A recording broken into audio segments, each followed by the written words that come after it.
Hello friends, एक बार फिर से आप सभी का स्वागत है आपके अपने YouTube चैनल गुरु आर्यभट्ट में। तो हम लोग इस वीडियो में आज लॉगरिथमिक फंक्शन की जानकारी के बाद बात करेंगे पैरामेट्रिकल फंक्शन के डेरिवेटिव्स के बारे में। ये डेरिवेटिव्स कैसा होता है और पैरामेट्रिकल फॉर्म किस प्रकार से होते हैं और उसमें कौन कौन से फंक्शन के डेरिवेटिव्स किस रूप में होते हैं, आज पूरी जानकारी इस वीडियो में हम लोग बात करेंगे। तो ये वीडियो काफी आप लोग के लिए महत्वपूर्ण होने वाला है। इस वीडियो को आइए शुरू करते हैं, लेकिन उसके पहले यदि मेरे इस चैनल पर नए हैं तो प्लीज इसे सब्सक्राइब कर लें और बेल के आइकन को जरूर दबा लें। आइए शुरू करते हैं पैरामेट्रिकल फॉर्म का डेरिवेटिव्स।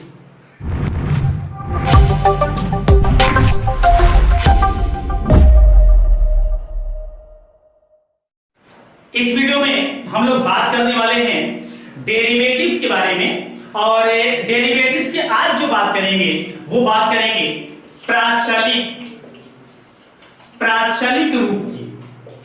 जो फंक्शन का डेरिवेटिव्स के प्राचलिक रूप होते हैं, जिसको इंग्लिश में बोला जाता है पैरामेट्रिक फॉर्म।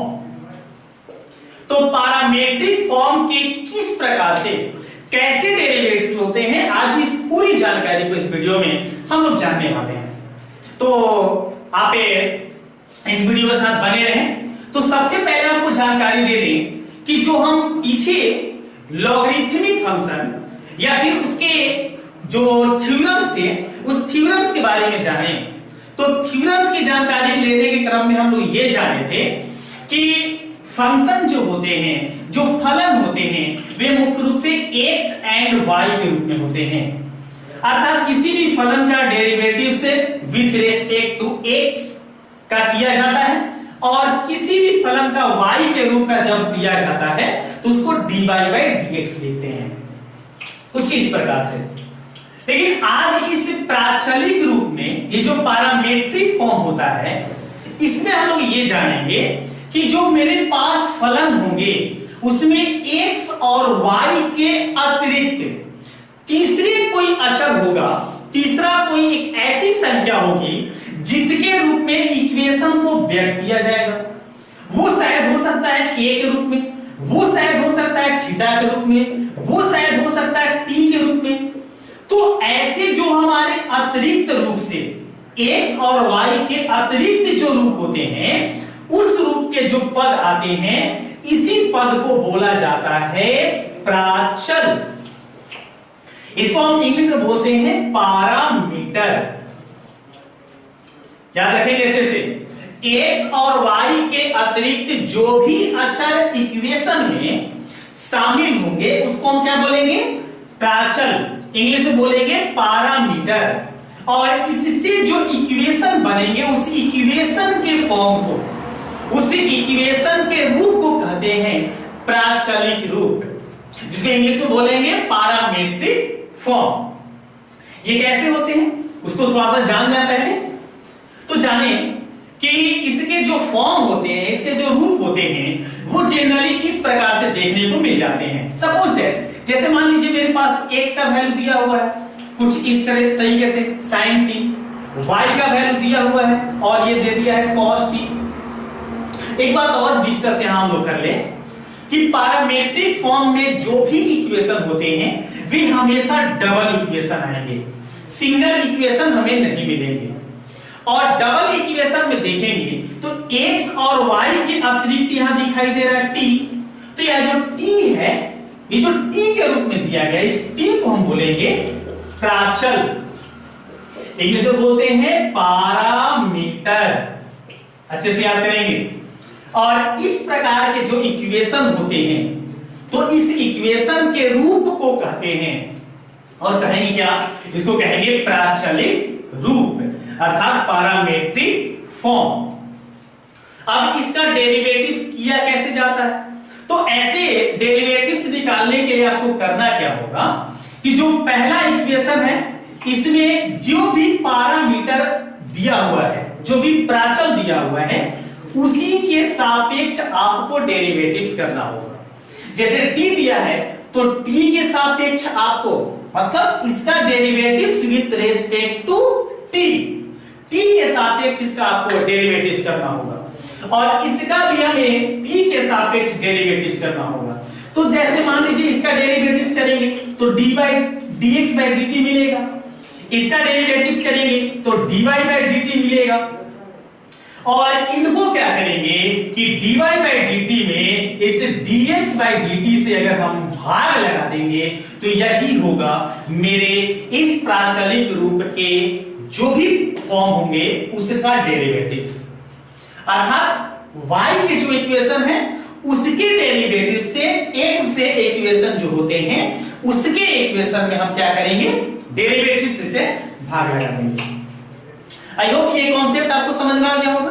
अर्थात अगर आपको निकालना होगा dy by dx is equal to, तो आपको dy by dt by dx by dt ऐसे सिंपल इक्वेशन के तहत समझें तो dt और dt कैंसिल हो जाते हैं तो dy by dx ही बचेगा, तो dy by dx निकालने का ये तरीका आपको समझ में आ गया होगा। ऐसे ये जानना है कि dt by dt कैंसिलेशन होता नहीं है, लेकिन समझने के लिए आप समझ सकते हैं कि अगर आपको dy by dx ये पद निकालना है तो इस प्रकार से करना होगा। कैसे करते हैं, किस प्रकार से करते हैं, आइए हम एक क्वेश्चन लेके इसको स्पष्ट करते हैं। ये कैसे किया जाएंगे, किस प्रकार से किया जाएंगे, तो आइए क्वेश्चन लेते हैं और देखते हैं वो कैसे किए जाते हैं। आइए पैरामीट्रिक के जो फॉर्म है इसमें हम पहला क्वेश्चन आपके सामने लिए हैं। तो फर्स्ट क्वेश्चन है और वो क्वेश्चन है फाइंड dy by dx, अर्थात dy by dx आपको इस इक्वेशन में निकाल के बताना है, जबकि फर्स्ट क्वेश्चन में है x इक्वल टू वो है 2a² और y इक्वल टू y का जो वैल्यू दिया हुआ है वो दिया हुआ है 8t⁴। तो जैसे अभी इसके बारे में हम आपको कॉन्सेप्ट समझाएं, पहले क्या करेंगे, x जो है, x का इक्वेशन जो आपके सामने है इस इक्वेशन का डेरिवेटिव्स करेंगे और डेरिवेटिव्स करने के लिए आप पहले इसे प्राचल पैरामीटर चुन लेंगे। तो इसमें और इसमें पैरामीटर जो है वो t है, a जो है यहां पर हम कांस्टेंट की ओर लेके चलेंगे। तो अगर डेरिवेटिव्स करते हैं विद रिस्पेक्ट टू t तो ये लिख पाएंगे dx by dt और यहां जब इसका डेरिवेटिव्स करते हैं तो 2a जो है कांस्टेंट हुआ बाहर होगा और t² का अगर t के सापेक्ष करेंगे तो होगा 2t। जैसे x² का d by dx करते थे तो होता था 2x, तो उसी तरीके से t² का जब करेंगे तो हो जाएगा 2t। अर्थात इसमें अगर देखें तो dx by dt का जो वैल्यू आता है क्रॉस अगर करते हैं तो हो जाता है 4a_t। याद रखें अच्छे से। इसके बाद क्या करेंगे कि इसके बाद हम सेकेंड जो मेरे पास है इक्वेशन, सेकेंड इक्वेशन को लेंगे। तो सेकेंड इक्वेशन मेरे पास क्या है, वो है y इक्वल टू a⁴। इसका भी डेरिवेटिव्स करेंगे विद रिस्पेक्ट टू t। तो अगर करते हैं तो d by dt of y equal to d by dt of a⁴। यहां लिख देते हैं। अगर इसका अगर डेरिवेटिव्स करते हैं तो a कांस्टेंट ये तो बाहर निकल जाएगा, तो ये लिख पाएंगे dy by dt equal to a constant बाहर निकला और t⁴ का हो जाएगा 4t³ और इस तरीके से dy by dt का जो वैल्यू होगा वो हो जाएगा 4a⁵। तो आई होप ये आपको कॉन्सेप्ट बिल्कुल अच्छे समझ में आ गया होगा। पहले हम x का इक्वेशन लिए, उसका डेरिवेटिव्स पता लगाया विद रिस्पेक्ट टू t, क्योंकि t मेरा प्राचल था इसलिए। फिर इसके बाद सेकेंड इक्वेशन लिए, y का जो वैल्यू था उससे हम उसका डेरिवेटिव्स पता किए विद रिस्पेक्ट टू t। लेकिन हमें क्वेश्चन क्या पूछा गया था, हमसे पूछा गया है फाइंड dy by dx। तो हम क्या करेंगे, लास्ट लाइन में dy by dx का मान निकालेंगे और dy by dx के लिए अभी फॉर्मेट बताए थे क्या करते हैं। तो इसके लिए आपको करना होगा dy by dt by dx by dt, अर्थात dy by dt का जो वैल्यू है वो वैल्यू क्या है मेरे पास, वो है 4a और बटा में मेरे पास जो dx by dt है उसका वैल्यू हम निकाले थे वो था 4at। अब इसमें जो कैंसिलेशन होगा, जैसे 4a से 4a कट गया और 8t से t क्यूब का 8t कटा तो आया t²। और इस तरीके से इस क्वेश्चन में फाइंड जो क्लियर करना था dy by dx उसका वैल्यू हो जाएगा और वो क्या हो जाएगा, t²। तो आई होप आपको ये काफी ज्यादा अच्छे समझ में आ गया हो। अगर किसी प्रकार का अभी प्रॉब्लम होता है तो कमेंट बॉक्स में जरूर इसका जवाब दें। आइए बढ़ेंगे नेक्स्ट क्वेश्चन की ओर और देखते हैं नेक्स्ट क्वेश्चन कैसा होता है। सेकंड क्वेश्चन देखते हैं और सेकंड क्वेश्चन में हम सेम वही क्वेश्चन होगा, dy by dx जो होगा उसे फाइंड करना होगा और dy by dx फाइंड करने के लिए यहां इक्वेशन दिए गए हैं, वो है x = a cos थीटा और y = दिया गया है और वो दिया गया b cos थीटा। तो यहां देखें तो हमारे सामने a और b जो है ये कांस्टेंट होंगे और प्राचल पैरामीटर अगर चुनना हुआ तो पैरामीटर क्या होंगे, थीटा। अर्थात दोनों इक्वेशन का पहले डेरिवेटिव हमें विद रिस्पेक्ट टू थीटा करना होगा। आइए करते हैं। x = a cos theta, derivatives कर लेते हैं d by d theta of x, तो इधर भी करना होगा d by d theta a cos theta. अब सॉल्व कर लेते हैं तो dx by d थीटा मेरे पास हो जाता है। अब इसका करते हैं थीटा के सापेक्ष, तो a कांस्टेंट बाहर हुआ cos थीटा, तो जैसे cos x का x के सापेक्ष हुआ था माइनस sin x, अच्छे से याद है हम लोग को, cos x का क्या होगा माइनस sin x, तो cos थीटा का हो जाएगा माइनस sin थीटा।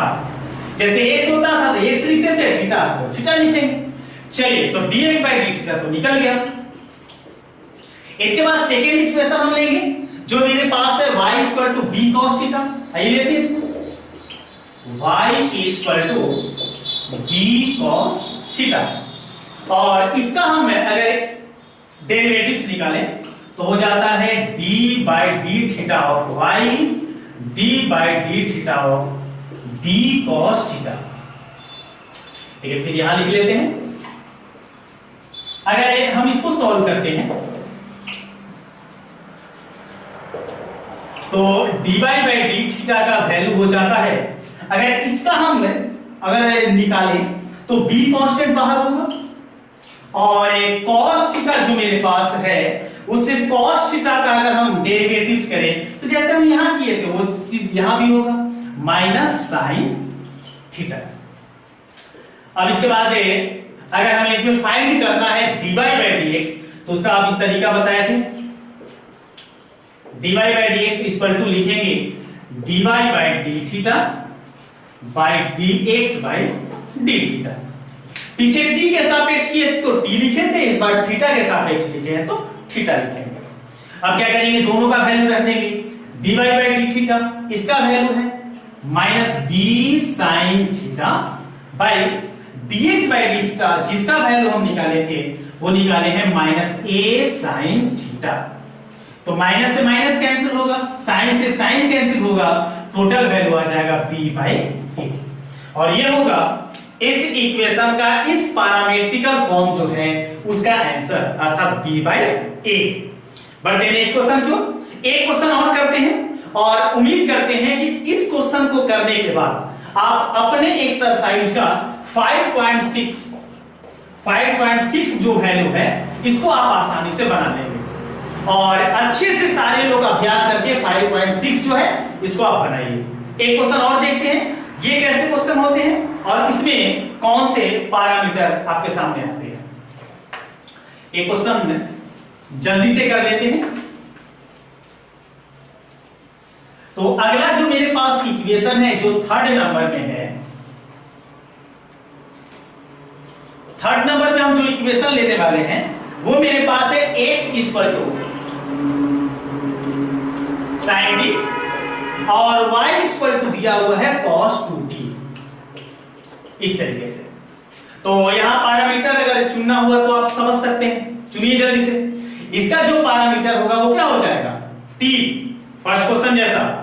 तो कैसे सॉल्व कर लेंगे, फर्स्ट इक्वेशन पहले डेरिवेटिव्स करेंगे विथ रिस्पेक्ट टू t, इधर भी विथ रिस्पेक्ट टू t ही करना है।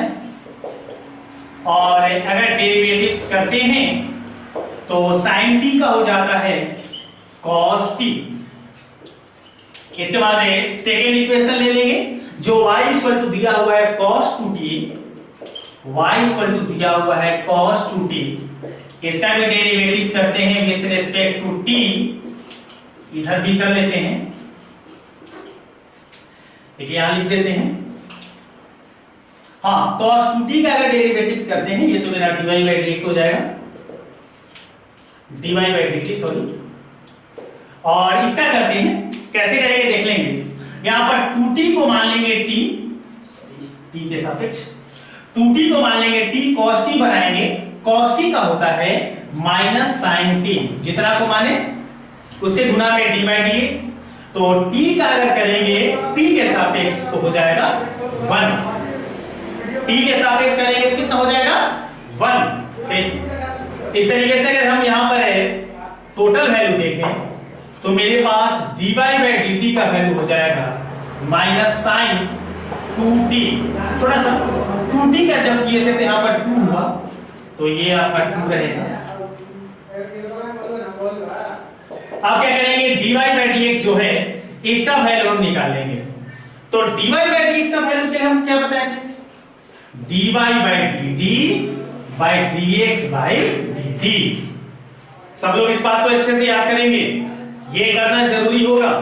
तो dy बाई dt आपके पास क्या है देख लीजिए। तो dy बाई dt है -2 sin 2t by dx by dt। तो dx बाई dt का मान देखिए हमारे पास क्या था, ये था मेरे पास cos t। तो अब देखिए एक जो आपके पास एंगल है 2t के रूप में और एक जो है t के रूप में। तो कभी कभी क्या करते हैं कि इसको थोड़ा सा सॉल्व कर दिया जाता है, ये जो इक्वेशन है इसको थोड़ा सा सॉल्व कर दिया जाता है। देखिए उसको सॉल्व करके हम बता रहे हैं, इसको इरेज कर देते हैं, देखेंगे ये -2। अब sin 2t को अगर सॉल्व करते हैं तो इसका एक फॉर्मूला होता है 2 sin t into cos t, और बटा में आपके पास है क्या, वो है cos t, तो लिख देते हैं cos t। अब ये cos t से cos t कैंसिल हो जाएगा और इस तरीके से कैलकुलेशन करें तो -4 और बचता है sin t, और ये होगा इस क्वेश्चन का आंसर। तो आई होप ये पैरामीट्रिक जो फंक्शन बताया गया, इसमें पैरामीट्रिक जो फंक्शन के रूप में जाने ये आपको अच्छे समझ में आया होगा।